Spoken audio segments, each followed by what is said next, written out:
G'day.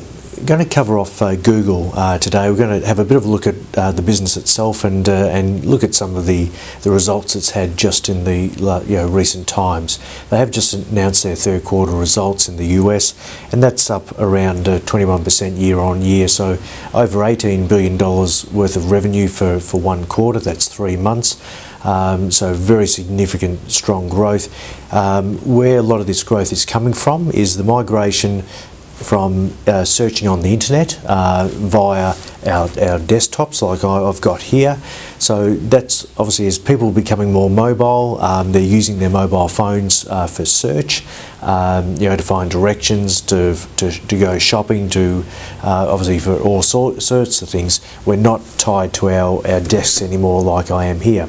So the migration from paid pay-per-click, where we go on to our desktop, and the migration from the desktop to here, and that's something they look to be succeeding in. One of the reasons for that is they own the Android software.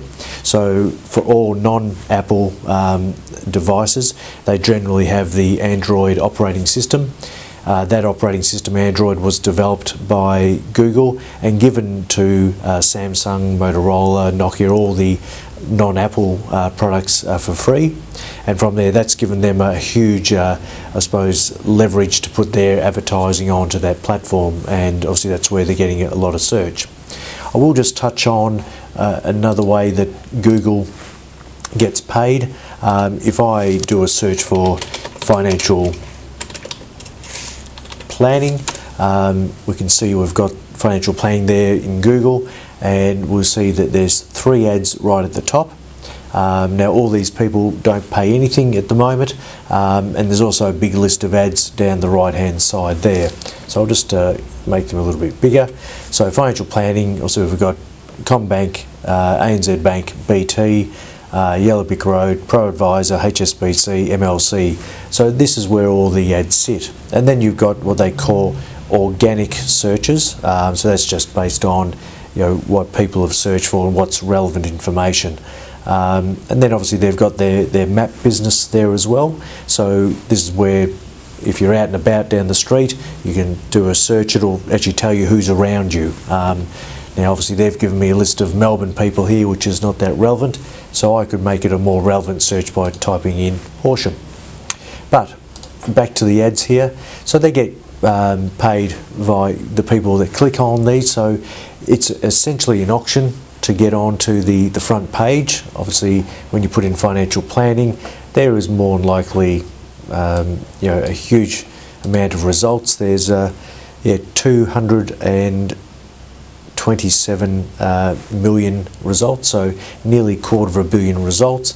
So you go into an auction to fight for these spots, and if we say that I click on CommBank, which I did, sorry to all the Commonwealth Bank shareholders, that would have just cost them a few dollars to Google.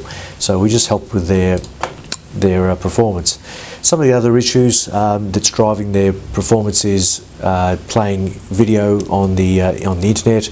That's whether that's desktop or phone. So for those that use YouTube, which is the main site for video watching, there's a lot more ads that are sitting in that space, and that is really starting to gain a lot of traction. Obviously maps, which I touched on. So we've got strong earnings growth, which you can see here. We've got YouTube, which is becoming much more popular, and in my house, when we updated our TV recently, it's now a smart TV. So we've not only got Netflix there as an option, we've got YouTube. So I find that we are watching a lot of YouTube, or mostly the kids are, and all of a sudden we've brought YouTube off the internet, off the computers, off the iPads, onto our main TV in the living room. So we're now seeing the ads, and that's going to come at a cost to Channel 9, 10 and 7. So I think if we line up the businesses, we know which ones we want to be in. So YouTube's going to gain a lot of popularity because of that. As a company, they're sitting on around $74 billion in cash. As we know, they've got lots of other projects on the go. They've got driverless cars that are shooting around certain states in America. So there's a myriad of different other businesses that they've got and researching moving forward. So very strong balance sheet, $73 billion in cash. They just announced a share buyback of $5 billion. So that just shows the power of a strong balance sheet, and yeah, very, very positive. You can see here that that back in 2005 they had earnings per share of $2.77. Fast forward to 2014, $21. So these are the reasons why share prices, grow exponentially over the years. That if they can grow their earnings, grow their profit, provide more dividends, that's you're going to see the share price follow the earnings growth. So, sorry, a bit of a long video, but I hope that gives you a bit of an insight to what Google's all about and why we love it as a company.